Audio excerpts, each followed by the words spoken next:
তোমাকে আমার ভারী ভালো লেগেছে। হ্যাঁ গো, তুমি কি এখানে থাকবে কয়েকদিন এখন? যদি না তোমরা তাড়িয়ে দাও। থাকলে বেশ ভালো হয়। ওই আলমারির কোনো ইংরেজি বই আমি পড়তে পারি না, তুমি থাকলে অন্তত পড়ে শোনাতে পারো।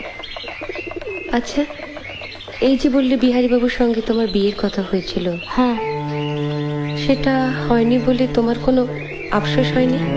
ও মা, আফসোস হবে কেন? ভগবান যা করেন মঙ্গলের জন্য। তাই বুঝি? এই যে বছর না ঘুরতেই বিধবা হলাম, সেটাও মঙ্গলের জন্য? সত্যি? কেন যে অত ইংরেজি পড়তে গেলে তুমি?